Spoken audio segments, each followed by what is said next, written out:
I protect all of my passwords, accounts, and devices using Aura. I get instant alerts about threats, like if my email or password are found on the dark web, so I can fix the problem fast. Try Aura free for 2 weeks using my link below. We have not really talked about COVID for a while because it's become kind of background noise to so many people. Whether that's right or wrong, I'm not saying, but it has become background noise to a large share of the United States. But we're currently in the middle of a wave so massive that the real number of infections might be 500,000 infections per day already now. And you might say, well, but hold on a second, David, those aren't the official numbers right now. And you would be absolutely correct, but I'll explain.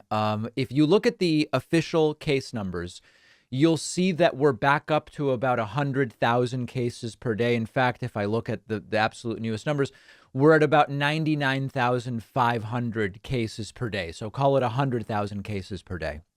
But we're now at a point where there's just a ton of sort of like who cares around the country. And the belief is that we're capturing maybe only 1 out of 5 actual infections that we have. Now, remember, a case is you've got a positive test. An infection is someone has the virus, whether it shows up as a positive test or not. And there's a few different reasons that we are not capturing nearly all of the infections. Number one, many people are just no longer getting tested when they have symptoms. Oh, I've got symptoms. Yeah, it's probably COVID or not. I don't know, but I'm just staying home. Or maybe I'm not even staying home if you're less responsible or unable to. But that's an infection and it's not showing up as a case. That's first and foremost. Number two, we have a ton of people getting home tests. And these home tests, there's nothing magical. There's no Wi-Fi, Bluetooth, or RFID in your home test. If you test positive on a home test, and you don't report it anywhere, that also doesn't show up in the case numbers, even though it's an infection. And then thirdly, there's essentially no more testing of asymptomatic people going on. Very sparingly, there are places that are doing surveillance testing, meaning everybody gets tested on some period of time. Friends of mine and family who work in academic settings, some of them say, yeah, we get tested once a week or twice a week, just to keep the campus sort of in a regular testing mode, but that's basically gone away.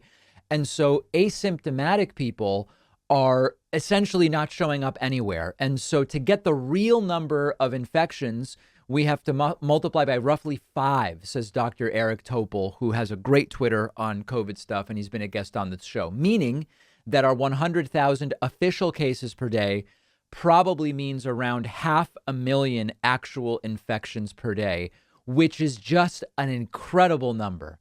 Now, the good news so far is that if we look at deaths continue to decline.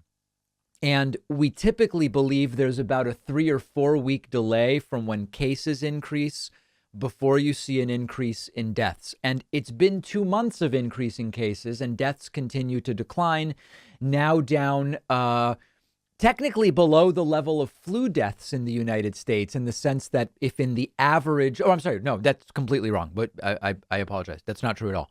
We average about 1,000 flu deaths, 100 flu deaths a day in an average flu season.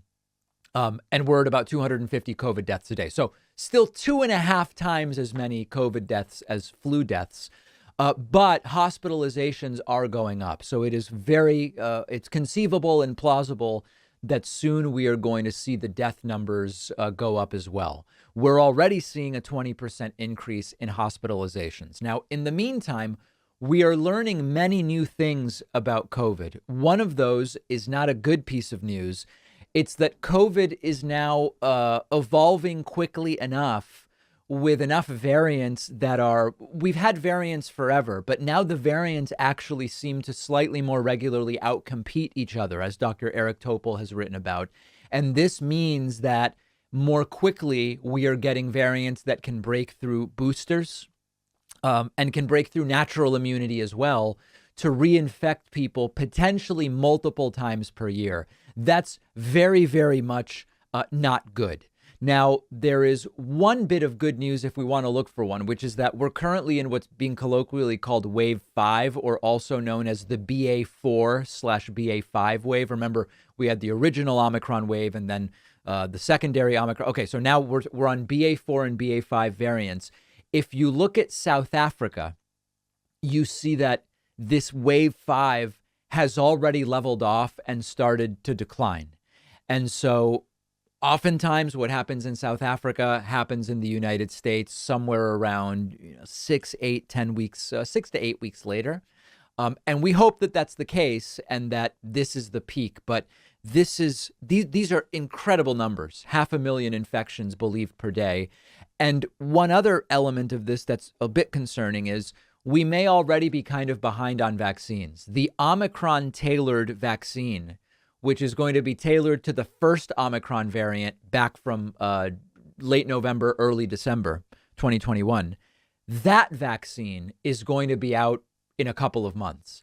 And by then, we're going to be like 5 variants away. So from that. So there's a real question as to whether we can even keep up or catch up when it comes to vaccination, because it takes a while to get the vaccines updated. So that's what's going on. I'd be curious to hear from you. Leave a comment, send an email, send a tweet.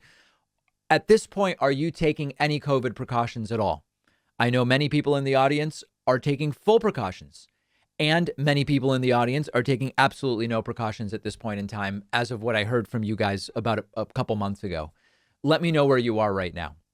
I have for you today an ultra viral video of former President George W. Bush with what is an incredible Freudian slip, wherein he says that the Iraq invasion that he led in 2003 was brutal and unjustified. And of course, that's correct, but that's not what he meant. This is really unbelievable. George W. Bush was speaking at the George W. Bush Institute this week about the Russian invasion of Ukraine. And during that speech, he meant to call the Russian invasion of Ukraine unjustified and brutal, which is true. But he instead said Iraq. And he just sort of like laughs it off and says, hey, I'm 75 years old now. And we're going to look at the video. It's disturbing to see one of the biggest tragedies, optional tragedies of the century so far, reduced to a whoopsie, I misspoke. So take a look at this video. 17 million views in under 24 hours so far. Likely we'll get 30, 40 million views. George W. Bush meaning to speak about Russia, but slipping up. In contrast, Russian elections are rigged. Political opponents are imprisoned or otherwise eliminated from participating in the electoral process. The result is an absence of checks and balances in Russia and the decision of one man to launch a wholly unjustified and brutal invasion of of Ukraine. Iraq, too. Anyway, 75. So he seems to say Iraq too there, and it's not clear if he's joking, but it's clear he didn't mean to say that. That was a slip up. He accidentally called his invasion of Iraq in 2003 brutal and unjustified, and he laughs it off.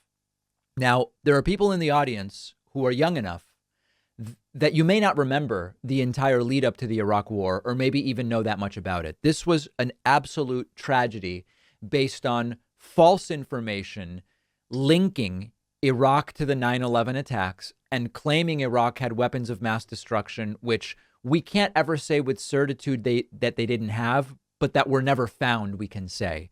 4,400 U.S. armed forces were killed in that optional, misguided war. 32,000 American troops were wounded in action in that war. 318 coalition forces were killed. 16,000 Iraqi military and police were killed. Somewhere around 27,000 Iraqi insurgents were killed. 136 journalists and another 50 media workers were killed on duty covering that war. And population-based studies of Iraq suggest that the civilian casualties were somewhere between, and I know this is a big range, civilian casualties in Iraq during the Iraq War were between 150,000 and a million excess deaths. Think about those numbers. Think about the incredible loss of life based on what were the things that were being said at the time. At the time, there were three main lies that were being told, which many Americans fell for, particularly Fox News viewers. We covered this when the show started. The war was still going on. It wasn't the beginning of it, but it was still going on. The lie was told that Saddam had something to do with 9/11. He didn't. The lie was told that Iraq had weapons of mass destruction. If they had them, they were never found. And the lie was told that the world community was generally supportive of the U.S. invasion of Iraq. The world community was not supportive of that. And on that lie, and on a false intelligence case made by Colin Powell, made by Condoleezza Rice, and the Bush administration at large, somewhere between, all told, 200,000 and 1.1, 1.2 million people died. Untold amounts of money was spent. And for those in our audience too young to remember the lead up, it was really, it was the first time I saw firsthand and experienced in a way that I could sort of remember and understand it. During the first Gulf War, I was a little kid in the early 90s, and I remember seeing, on TV, my parents were watching footage of what was going on, but I didn't really understand it. In 2003, I saw the drumbeat. We've got to go. We're going to have to go. Saddam's a bad guy. Yellow cake uranium. Colin Powell making the case using bad information. And then we're going to be greeted as liberators. And Dick Cheney saying they're going to throw roses at us, I think he said. And of course, it didn't happen. And it was an absolute and total disaster. So George W. Bush, you can analyze this a bunch of different ways. Oh, he's 75. He's kind of losing it. He doesn't know what he's saying. Or it was a very meaningful Freudian slip where he maybe now recognizes the misguided nature of that invasion. My sense is, listen, I don't like rewriting history and making George Bush out to be anything better than what he was, which was a disaster on basically every front. But in some way, with the benefit of hindsight, I think if you got Bush in a room where there was no media and he was just totally honest with you, my sense is he probably would express regrets about Iraq. I'm not saying that it would be a complete 180, but I think to some degree he realizes that it was not worth it and that it was wrong. I don't know that he would ever say it. I'm speculating. And I would like to believe that that Freudian slip was in some way representative of what he actually believes.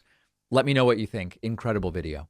Monday, Memorial Day, we are doing a big membership blowout. It'll be a one-day discount. We want to bring in as many new people into the ranks of membership as we can as we lead up to the midterm elections of 2022, significant midterm elections. If you would like to get the coupon code to sign up on Memorial Day, just get on my newsletter at davidpakman.com. One of the fastest growing crimes in the U.S. is identity theft, and there's a new victim every 14 seconds. This has happened to me before. I've talked on the show. We got hacked. It was costly. It wasn't a good feeling. And that's why I now protect myself with Aura, one of our sponsors. Protecting your accounts and devices gets complicated because you need a bunch of different tools, and Aura combines them all into one app. Identity theft protection, fraud monitoring, password management, antivirus, all in one place. They monitor email addresses, passwords, social security number, bank accounts, credit cards. If something happens, you get an immediate alert on your phone, and then Aura can help me fix it as well. Aura is letting my audience try it free for 2 weeks at aura.com/Pakman. With the free trial, you can do things like see if your login credentials have been found on the dark web. I saw an old password was in 4 different data breaches. Probably something you want to know, and it's free, so you might as well just use the link down below.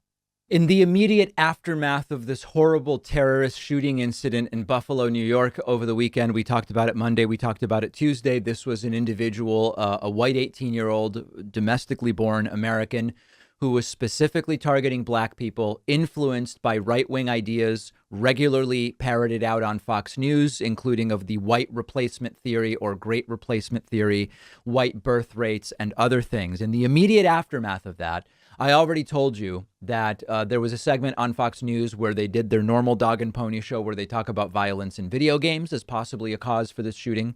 We've also seen the promulgators of the exact same ideology that the shooter cites in his manifesto. People like Tucker Carlson and others say this was just a lone incident of mental illness. That's all it was. There's no politics here. There's no ideology. There's no conservatism or liberalism. And we also saw Ben Shapiro say, if there is politics here, it really sounds more like wokeness than anything else, which is, of course, completely untrue. The ideas in the manifesto are being espoused exclusively by right-wing political commentators. Well, let me now show you some other attempts to shift and place blame in absurd and pathetic ways happening on Fox News. Jesse Waters pulls out. It's sort of like, it's kind of like pulling random reasons out of a hat, a MAGA hat, I guess we could say. Lockdowns, forced masking, and woke ideology are what Jesse Waters says really we should be looking at as the causes of the Buffalo shooting. Take a look at this. This is from yesterday. We have a crisis right now. The American public education system is hurting our kids. Math and reading rates are plummeting. Studies are showing that kids are talking less. They're already warning about a third of elementary school students need, quote, intensive support. But our leaders don't care. They're more concerned about how they're going to force masks back on kids. Some school districts in California and New Jersey have just implemented fresh mask mandates in classrooms this week. We're setting these kids up for failure, for a generation deep in a mental health crisis after lockdowns, forced masking, woke ideology. Kids are feeling depressed. Just look at what happened in the Buffalo situation. What? A teenager whose school system failed him decided his only option was to turn to the dark web, where he was radicalized. A failed education system let that happen. But the so-called experts think they haven't done anything wrong. Watch. So has Jesse Waters seen the Tucker Carlson show? Because if so, he'd know exactly what inspired the shooter. The shooter's manifesto verbatim has talking points from Tucker Carlson's show in it. Masking? What? And Jesse Waters brings up fair and concerning things. It is true that COVID era babies, many of them now toddlers, seem to have something going on in terms of language development. I've read that. That's concerning. We've got to deal with that. But the shooter's 18. Okay. The shooter was 16 when COVID started.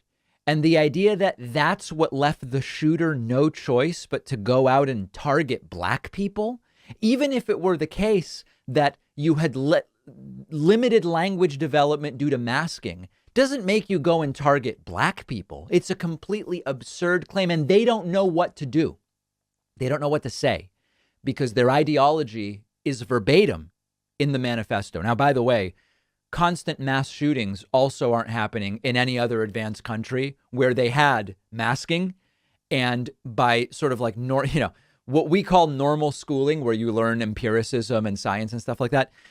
They call it woke schooling. They have it in other countries as well, and they don't have the mass shooting problem. One thing they don't have is ready access to so many guns. The party of personal responsibility, as you can see, blaming the left for making this guy murder innocent people. This guy is a complete and total joke. Now, here's another example. This one's also from Fox News. This is Kennedy, Lisa Kennedy. She links abortion and the sort of disregard for human life that she says is implicit in abortion to shooting. She says, when we disregard human life, of course you get shootings. Wild stuff. Just not. And I know a lot of people, a lot of Democrats who say, I am pro-choice, but I don't believe that we should be killing babies after 15 weeks. I certainly don't think that we should be performing these procedures and celebrating them at 20 weeks. You have a lot of Democrats saying, you know, we used to hear safe, legal, and rare. Yes. You don't hear that anymore. You hear people chanting about how great abortion is, regardless of how you feel about whether or not the courts or Congress should be involved. That is not something to be celebrated. And we have lost the plot as a society. So don't be surprised when there are mass casualty events at the hands of sociopaths, when we have so little regard for human life. And that starts with basic, decent conversations where we have mutual dignity and curiosity. We have to find a way to get back to that place, even when we disagree vehemently. So you think that people who seek abortions are sociopaths? No, I'm saying that mass shooters are sociopaths. Mass shooters and people like that are raised to have very little respect for human life. And I think we have to get back to a place in society where we do have respect for each other, where you don't have people going on the subway and shooting people and trying to... Okay, so it's a very, very dumb show, but her argument is mass shooters don't have respect for life and for society.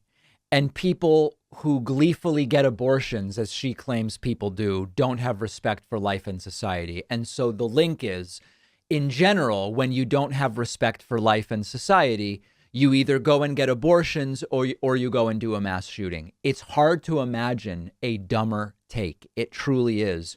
But they are desperate to blame anything they can other than looking inward. And I get it. It's hard to look inward when the blame is on you. And again, we're not saying legal blame, but what we are saying is the ideology espoused by the Shooters Manifesto is an ideology that has been nurtured and incubated in right-wing media, and Fox News is part of it. Whether Kennedy herself talked about white replacement theory or not, I don't know. Maybe she didn't. But at this point, there's no way that she could not realize that many of the people on her network are the ones pushing the same stuff that was in the manifesto. You look everywhere else. Abortion's the reason, or masking, or woke education, or whatever the case may be. They're not going to look inward. But we have to remember that we know exactly why the shooter did what they did. Hey, this is very, very interesting. I finally was able to get on Truth Social. Truth Social is the Trumpian social media platform that Trump seems unable to pronounce correctly. Truth Central. Exactly. Truth Central. I finally was able to get on Truth Social because you can just sign up on a desktop computer. You don't need to have a particular phone now to do it. So you can find me on Truth Social at dpacman. I'm just trolling on there. I'll probably get banned. But I realized when looking around that on Election Day, Tuesday, before and after the election, failed former President Donald Trump was engaged in just a dystopian, authoritarian series of screeds and posts. I don't know they don't call them tweets because it's not Twitter, although they basically copied Twitter to design this site. Check out the stuff that Donald Trump was posting throughout the day and then after. So Trump posting, remember, all three candidates in Pennsylvania were ultra MAGA. So what Trump was doing there was hedging his endorsement. Trump endorsed Mehmet Oz, and we still don't know who actually won that primary. But Trump was trying to basically say whether it's Dave McCormick or Kathy Barnett or Mehmet Oz, it's all a win for Trump because they're all ultra MAGA. So that was Trump hedging earlier in the day. But then here's the really scary post. As has happened before in other elections, including with Donald Trump's in 2020, we didn't have the results around 11 p.m. or midnight Eastern on Election Day. And Donald Trump posted to Truth Central, quote, Dr. Oz should declare victory. It makes it much harder for them to cheat with the ballots that they, quote, just happened to find. End Trump's quote and end full quote. That's an authoritarian nightmare. And that is exactly, when we go back to Trump coming out at 2 a.m. on Election Day in November of 2020 and saying we won when he very clearly hadn't won. It wasn't clear he lost, but it was very clear he hadn't yet won. He's admitting what the game is here. You say you won. You just take credit for it, and it makes it harder then, and it poisons the well where people say, I don't know. I mean, he claimed victory. He must have won. Trump then attacking Fox News, saying Fox News had a really bad night. They were way off on the count and timing in the Oz vote. Anybody watching would have said it was over, when actually it was just the opposite. I assume the coverage was being led by the same guy that called Arizona, who, believe it or not, they brought back. I want his agent. Now, of course, Trump continues to insist that he actually won Arizona. It is not true. Joe Biden won Arizona. Joe Biden won Arizona by any measure of how you count ballots. And Trump continues to lie about that. And then Trump posting another one of these truths, which are actually lies, quite Kafkaesque. Quote, the fake news media is having a really hard time saying that MAGA and Trump didn't have anything but a spectacular evening of voting and winning. Hold on, the best is yet to come. Now, of course, Madison Cawthorn lost after just 16 months in office. Some Trumpists won, some Trumpists lost. But understand that the game is endorse mostly people who we know are going to win, with or without Trump's endorsement, and then take credit for it. It is a nightmare on Truth Social. If you're curious, it's sort of masochistic. I get it. But if you're curious, I'm on there, at least until they ban me. I'm Deep Hackman on Truth Central. Yeah, exactly. We'll take a quick break and be right back after this. Don't forget that the best way to support the David Pakman Show is by becoming a member, which gives you access to the daily bonus show, the regular show with no commercials.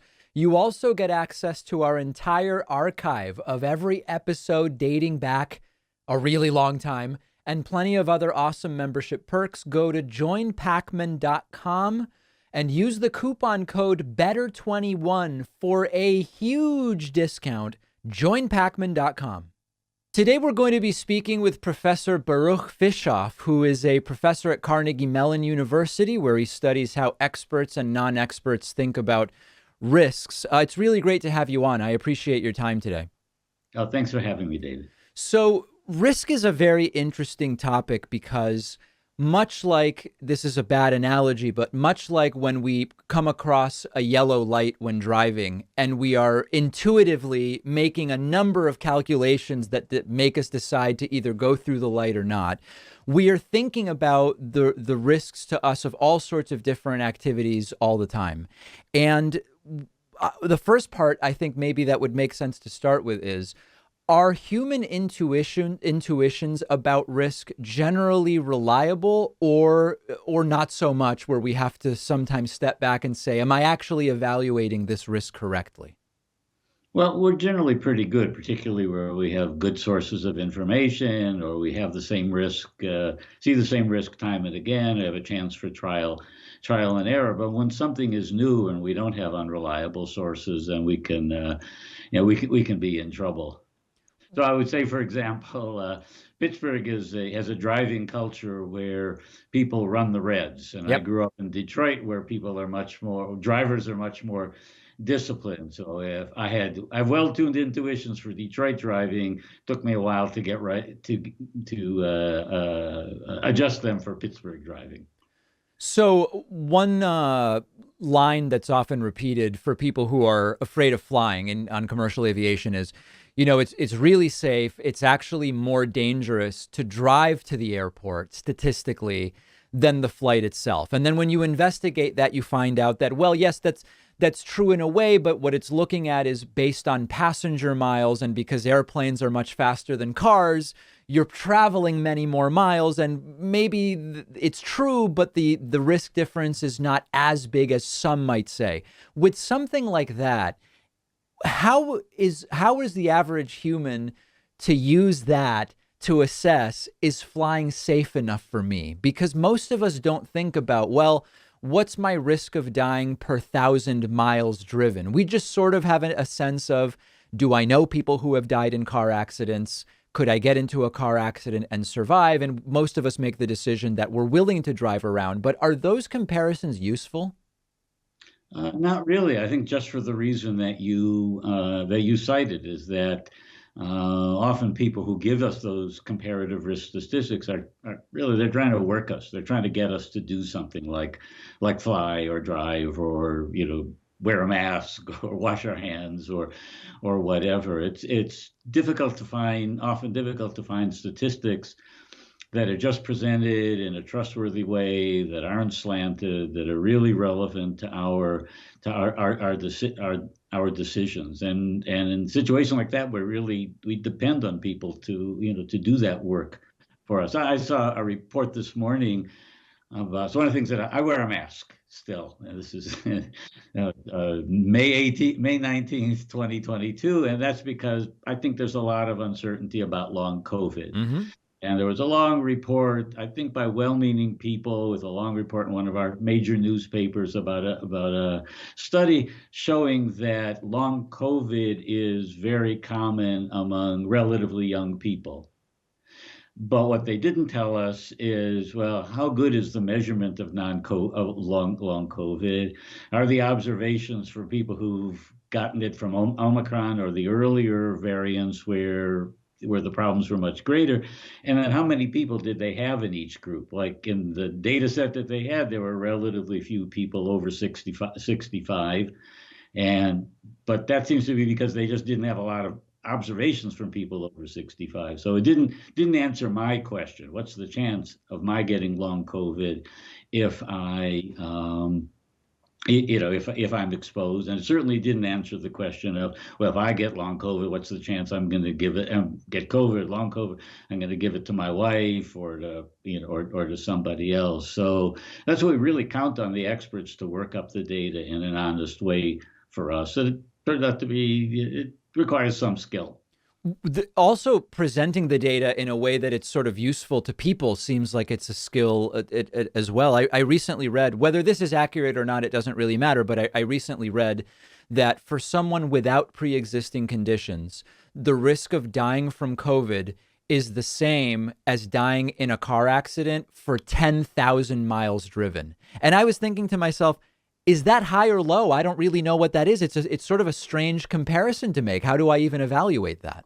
Yeah. And in addition, you're making your risks and benefits are different in the two situations. You get some benefit from taking a long trip. You have a different set of benefits from making a statement or having to fight to be the person who's wearing a mask. So you really want what you would like is somebody just to give you the numbers, to say, if you take this trip,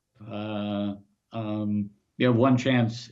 On an average car trip, I think you have about one chance in 10 million of being in a fatal accident. And the risk is even smaller if you're not drinking or driving early Sunday morning. So give me the numbers. People can handle those numbers and let me decide. Don't try to work me. Can you talk a little bit about when we measure risk, the difference between absolute and relative risks? Right. So something can double your risk of something terrible happening to you, but it makes a big difference whether that takes it from 1 in a million to 2 in a million, or from 1 in 100 to 2 in 100. So you really need the absolute numbers, the absolute risk numbers, in order to make the risk benefit trade-offs, because you're trading absolute benefits against absolute risks. So those relative risks are really meaningless. They're often misleading. So one example would be in medical science reporting, we often will read that a certain food, for example, might increase the risk or decrease the risk of, say, a type of cancer by 40%. And that's a very big number, 40%. But what you're saying is it might be the difference between a lifetime risk of 1% and 1.4%. And we need to have that information to really accurately assess what it means. Yeah, exactly. I have some friends, colleagues at Dartmouth Medical School who have developed a drug fact box, like the nutrition fact box, that shows you the probability of things going right and going wrong if you take different drugs and absolute statistics. And that's information that's even hard for doctors to know. So one of their examples is a sleeping pill, and that you find that people who take the sleeping pill fall asleep in 37 minutes compared to people who don't take the sleeping pill fall asleep on average in 45 minutes. And then they tell you what are the, in absolute numbers, what are the side effects with and without the CMV. Well, that's what you need to know. And you and I might make different. Those 8 minutes might mean a lot to me and not a lot to you relative to the side effects.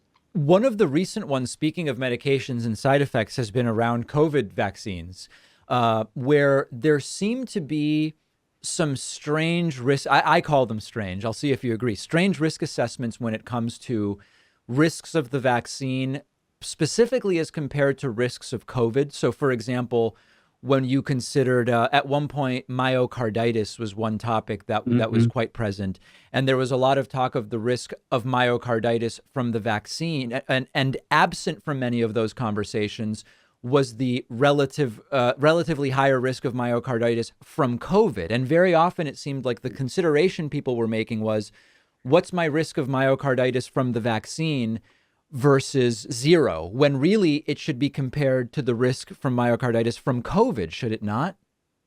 Oh, exactly. And it is a persistent puzzle why people who are, very dedicated to our public health, people who are very dedicated to our health and our safety, and why they don't know that. And I think it's, I mean, I have a lot of respect for public health people. They're dedicated. They're often brave. They expose themselves. They work long hours. Yeah. But I think they lack they get into these problems with three things. One is they don't know how to do risk analysis. The second is that their inclination is to tell people what to do rather than to empower people to make their own decisions. And the third is they never test their messages. And if you think we've got a, wonderfully heterogeneous country where people have different backgrounds and different desires, you can't imagine, a technical expert can't assume that what makes sense to them will make sense to the people that they're talking to. And it is easy to test your messages. Like, draft a message, let a few diverse people look at the message, read it aloud, tell you whatever comes into their mind, and you're always surprised by things you thought were clear that confuse them, things that didn't confuse them but they misinterpreted, things that you forgot to say that you thought were common knowledge, and things about your tone that they found disrespectful, where you thought I thought it was fine, but you ticked them off. So it's easy to test messages. They rarely do it. One of the things that relates to risk assessments, I'm reminded of when years ago I read the book Thinking Fast and Slow by Daniel Kahneman, and he talks about a lot of cognitive biases and heuristics that affect our thinking about things. And some of them that seem very relevant to risk assessment would be, for example, framing things as the possibilities of losses versus the possibilities of gains. He did some very interesting work wherein he would sort of set up like lottery type experiments where in some there's a probability of a gain, in others a probability of a loss, but the expected values, just thinking mathematically of these scenarios, were absolutely identical. In principle, humans rationally thinking should be indifferent between these scenarios, but we found out that framing things as losses versus gains had a major impact on people's willingness to take risks in sort of gambling type situations. Can you talk a little bit about real world scenarios, not imaginary lotteries, but real world scenarios where that cognitive bias has a real impact in people's decisions? Yeah, so Don Kahneman was one of my doctoral advisors. Oh, no way. Along with Amos Tversky, his late Yeah. there. So I even have a cameo role in that. Wow. In the book. So one thing to know about the kind of research that psychologists do is we look at situations where people have not figured out what to do. And those are situations that, from a scientific perspective, are revealing a fundamental thought cognitive processes, emotional processes, where in everyday life, those situations can be fairly rare. That is, you've learned what to do by trial and error. Somebody you trust has told you what to do. You've watched what other people do, and they seem to be getting along with things, and so on. So our research tends to accentuate the negative, because look for problems, and because that's just the way our science goes. Think of situations like the pandemic. put us in situations where we don't really know what, put us in the situations where these kinds of biases or framing effects are most effective, because we don't really know what to do. We don't really know who to trust. People we talk to have all sorts of different ideas. And, one bit of advice is to talk to different people, and none of them may know the right answer, but they have different ways of looking at the problem, and you can decide, well, what way do I want to frame it? Do I want to be thinking about this as a loss or a gain? Another thing, a bit of advice, I think, like that the literature would, I think, support, is don't beat yourself up too much. These are legitimately difficult decisions, partly because they're novel and the stakes are high, but partly because the experts have failed us. They haven't given us statistics that they want. They've manipulated the statistics, as you suggested.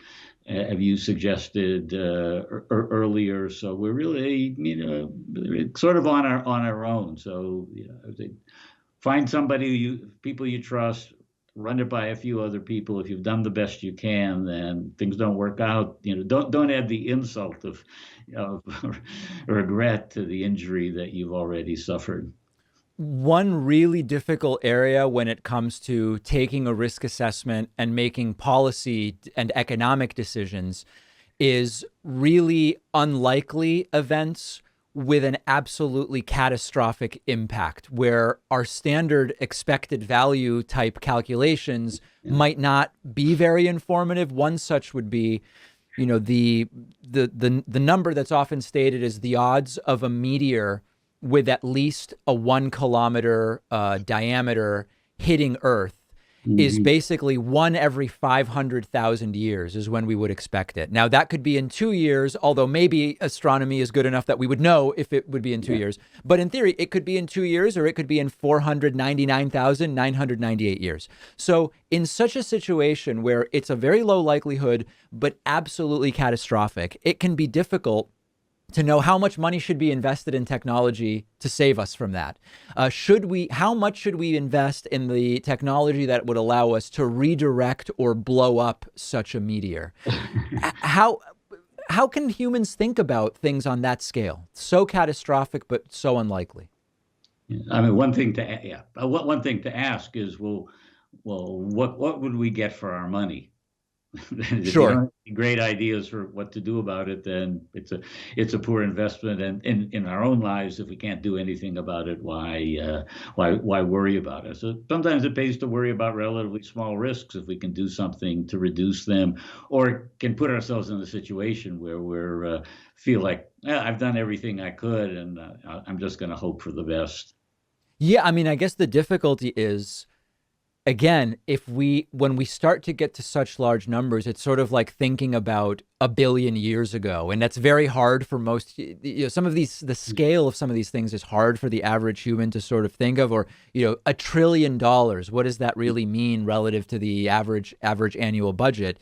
If you were to shrink it down, there's probably some very small risk when anyone drives a car, not of a car accident, but I'm talking about a mechanical failure that undetected would almost certainly explode your car. And you could make the decision to check that thing every time you drive, but none of us really do because we've assessed the risk is so small. Is that a better example to think through how we would evaluate whether action or inaction is the right path? Yeah, if there's nothing you can do, don't worry about it. So I recently saw advice that if you're really worried about leaving the gas on, take a picture of your burners before you leave the house. So there's something you can do. It doesn't change the risk in case they were a little ajar, but it does put your mind at ease. With modern cars, you can't really look under the hood and figure out whether anything is going wrong. You would be fortunate if you're in a state like Pennsylvania that has mandatory safety checks every year, and we've been here 35 years, and every few years they find something that wouldn't have known otherwise. So there's a place where I think government coercion, as some people would call it, has served us well. Very interesting. We've been speaking with Professor Baruch Fischhoff, who teaches at Carnegie Mellon University. Really appreciate your time and your insights today. Oh, thanks for the conversation. If you value what we do at the David Pakman Show, remember to support us on Patreon. Go to patreon.com/David Pakman Show, where you can get access to behind the scenes videos, the daily bonus show, the commercial free daily show, as well as special discounts on merch, including hats, hoodies, mugs, and t-shirts. You can support the show for as little as $2 a month.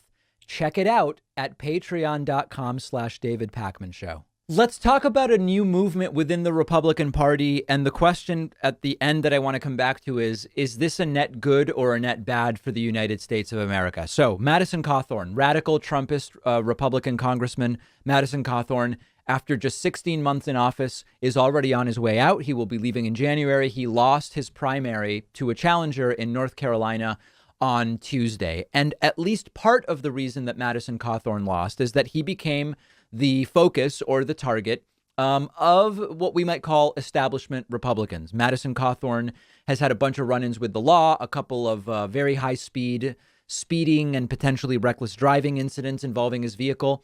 3 times caught bringing a firearm, trying to bring firearms through TSA security and bringing a gun to a knife to a school council meeting of some kind, and then saying that he gets invited to cocaine-fueled orgies by other members of Congress. And it became very clear that the Republican Party establishment decided we're going after this guy, and they succeeded. The group that released some of the controversial videos of Madison Cawthorn say that they are going to be targeting radical Trumpist lunatic Congresswoman Lauren Boebert next. Business Insider reporting Madison Cawthorn foes who targeted him with a damaging nude video say Lauren Boebert is next on their hit list. The group that posted a viral sexually explicit video of a nude Congressman Madison Cawthorn with another man in bed is now focusing on Colorado Representative Lauren Boebert for its next takedown, Insider has learned. David Wheeler, who's the co-founder of the American Muckrakers PAC, said to Insider, quote, "I think we're going to go after Lauren Boebert and Colorado in a similar way. I think we're going to engage in that race pretty quickly." Wheeler is a Democrat. His co-founder is unaffiliated. The group has Republicans among its advisors. Wheeler said he's received interesting information about the Republican firebrand Boebert, whose primary against Republican State Senator Don Quorum is on June 28. The information is, quote, certainly not as salacious as some of the Cawthorn stuff. It deals instead with financial matters, and he didn't yet disclose more of it. A spokesperson for Boebert did not immediately respond to a request for comment. Now, as the article points out, previously Lauren Boebert has also had issues when it comes to campaign finance. Last year, the AP reported that Boebert failed to disclose her husband's income during the campaign. In violation of ethics and campaign finance laws, she revealed her husband made nearly $1 million in 2019 and 2020 as a consultant for an energy firm. So what's the question that we have to ask here? Is this good or bad for the country? And what do I mean by that? Well, it's abundantly clear that there are far less crazy Republicans out there, and that as a general thing, replacing a crazy Republican with a less crazy Republican is good in a sense. But at the same time, if the less crazy Republicans can get things done versus these wild Trumpists who say a lot of wacky things, but don't get anything done and sometimes even get kicked off of committees, is the country better off with the crazier Republicans in office? I mean, Marjorie Taylor Greene is a good example. Marjorie Taylor Greene was stripped of her committee assignments and essentially has no influence in the House of Representatives. I mean, okay, you could find some areas around the fringes where maybe she is influencing someone, but very, very little. Matt Gaetz has some influence, but also he's kind of a laughingstock.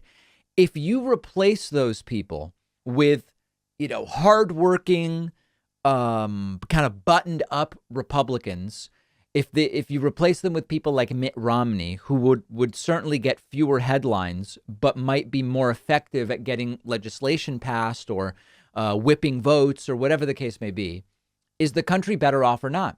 Obviously, when you take a very wide view and you say, well, listen, if you take 8 outrageous lunatic Republicans and replace them with people with whom, we kind of like we disagree on taxes and abortion, but they're not out of their minds.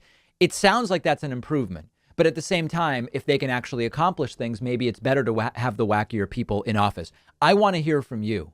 And, this is also a conversation which we may be having in the context of 2024, because we talk about DeSantis versus Trump. If they both were to run for the Republican nomination in 24, DeSantis is almost as crazy as Trump, but he's far more competent. And so in reality, are we better off with Trump, even though he's more of a global laughingstock? I don't know. This is a prediction. It's a guess. It's an estimate. It's not something we can say for sure in advance. But I want to hear from you about it. Let me know your thoughts. They are continuing to attack Dr. Anthony Fauci. They want to see him in prison. Many of them do. For what crime? We don't really know. And the latest is that Donald Trump's former economic advisor, Peter Navarro, says that he will force Fauci to admit that he created COVID. Now, if it's the China virus, as they say, and China created it, how is it that Fauci created it? It doesn't really make sense. We're going to look at this clip and consider how extreme, how dangerous, how disturbing it is that they want to go after medical doctors who just give us their best advice at the time. These are sick people. Here's Peter Navarro on Newsmax. Listen to this. Here's your future, Tony. Republicans are going to sweep and take the House back from Nancy Pelosi. And as soon as that happens, you're going to sit your ass down in a chair in Congress and you're going to confess to creating the virus that's killed almost 1 million Americans now, all on your watch, sir. And then we're going to figure out. He's talking about Fauci again, just as a reminder. All the special deals you had with all those grant money things. And we're going to fit you for an orange jumpsuit, Tony. You can count on that. So don't be smug on CNN, dude. Here's your future. Okay. So this is all a reaction to a comment that Dr. Fauci recently made. Dr. Fauci was asked, he served under Donald Trump. He was made chief medical advisor under Joe Biden. And he was asked, if Trump comes back in 2024, would you serve under Trump? And Fauci essentially said no. Now, I actually think that it's sort of a non-question. Anthony Fauci is now, what is he? Is he 81? He's 81 years old. If and when Trump comes back, he would be close to 85 years old. I anticipate that Dr. Fauci is going to be retiring in the next few years. So at the end of the day, I don't really believe it's even a choice Dr. Fauci would be making. Will I or won't I stay under Donald Trump? I could be wrong. But it is to some degree a political statement. I mean, Dr. Fauci is saying it was so crazy trying to deal with COVID under Trump that if Trump comes back, I'm out. That's fine. Why is the right obsessed with going after medical doctors? Well, one of the answers is their political ideology that they espouse since the start of the pandemic. Be very skeptical of vaccines, be skeptical of masks, be skeptical of whether staying away from people physically even really prevents the spread of the virus, being skeptical about the fact that this is much more deadly than the flu, all of these different things. All of the political position, all of the medical positions that they staked out were not really medical positions. They weren't really science-based positions. They were political positions made to perpetuate their own ideology of so-called freedom and all these different things, and to make Donald Trump's failed response look less bad or to even look good, if you can imagine it. And so when that's the political position that you stake out, you have to make those who have a different view your enemies. And the medical science community had a different view. The medical science community had views that differed about guidelines, safety guidelines, vaccines, masking, all these different things. And so you have to make them your enemies. And that is it's a feature rather than a bug of modern reactionary politics. It's not just, we kind of have like a different perspective about the correct level of taxes or whatever the case may be, which is like, okay, well, we can disagree, but it's not I would argue it's pretty clear what is better economically when it comes to taxes, but there is more of like an ideology associated with it and the spirit of what the government should be doing in terms of taxation. Okay, with a lot of these COVID related things, it's just the science. That's all it is. And when you are basing your politics on reactionary fear mongering and arguing that those with a different view are evil and on and on and on. When that's your perspective, you have to attack everybody and make everybody your enemy. And so doctors become your enemy. And that's exactly what we're seeing. Now, I want to go back to the obvious hypocrisy. Trump called it the China virus. China did it. China created it. But at the same time, they want to blame Dr. Fauci. It seems like hypocrisy. But remember, hypocrisy has no bottom or no top, I guess, depending on your perspective, with the modern right wing. So what will they come up with? I am sure that they will say, well, no, Fauci had and funded China creating it. That's how they will square the two. Peter Navarro really makes MyPillow Mike Lindell seem like kind of a reasonable guy. He makes him seem almost sane. And the really scary part is that the rhetoric is becoming more overtly violent. Even now talking about imprisoning or going after medical doctors. And they're doing it all out in the open. It's becoming normal. It's extraordinarily unsettling how comfortable the modern American right is with threats of violence, threats of suspending due process, and just jail people, just put them in jail. Very, very scary stuff. We have a voicemail number, and that number is 219-2-DAVID-P. I did this story yesterday about how Jordan Peterson attacked me for a video I did about him. I got a voicemail about that. Let's listen to the voicemail, then we'll talk about it. Hey, David. Dale from Denver again. Just calling regarding the Jordan Peterson clip you put on YouTube. Yes. The question I would ask Dr. Peterson is, you think it's bad to demoralize them and by telling them the truth and the reality of what's going on, but is that actually better to lie to them about that than it is to tell them the truth so they can face the truth and maybe come up with a solution? Yeah, I mean, listen, this is basically the point I made.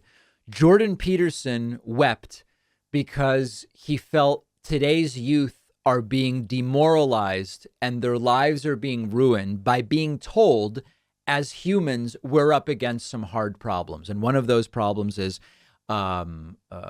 climate change caused by industrialization, burning of fossil fuels, and human activity on planet Earth. Jordan Peterson says it's demoralizing to tell young people that, and they're almost being told, Peterson claims, that they are morally bad because these are problems that we're facing. My view is it would be immoral not to tell them that. If we want to solve these problems, to some degree, young people are going to be the people that, when they are not so young, are going to be in a position, hopefully, to solve some of the problems that we're dealing with. If we hide the fact that these problems exist from them, how are we doing them a service? We're doing them a disservice, I would argue. And that's, I believe that's what the caller is arguing here as well. I agree with the caller. I disagree with Jordan Peterson. Jordan Peterson, as I told you yesterday, after flipping out on me, said that an overweight woman is ugly and then quit Twitter. So it was a wild week on Twitter for Jordan Peterson. We have a great bonus show for you today. Here's a fascinating study that was done. Americans who do not currently have student loan debt were asked, do you support Joe Biden forgiving the student debt of people who do have debt? And overwhelmingly, those without student debt said, yes, I still am in favor of that. I don't have student debt and I'm in favor of it. And I'll explain to you why on the bonus show. Secondly, U.S. Soccer has agreed to an equal pay deal for the men's and women's players. Very interesting. We'll talk about it. And there's a lot to discuss related to it. And for those of you who remember Martin Shkreli is this sort of a dark figure who is mostly known for buying a pharmaceutical company and then exploding the cost of the drug that the pharmaceutical company manufactures. He actually was just released from prison, not related to that, but related to some financial crimes that he was convicted of. He has now been released from prison, and we will talk about the hero's welcome that he's getting in some places, not everywhere, though. All of those stories on today's bonus show. Sign up at joinpacman.com to get instant access. And remember that on Monday, Memorial Day, we'll be doing a one-day membership special, trying to bring in as many new members in one day as we can. If you'd like to be notified when that membership discount is live, just sign up for my newsletter. The newsletter is free at davidpacman.com, and you'll hear from me on Memorial Day with very specific instructions. And of course, everybody who signs up gets access to the bonus show. Oh, the bonus show where you want to make money. Everybody else that makes money to fund themselves is bad. Right. Okay, we'll see everybody on the bonus show or tomorrow.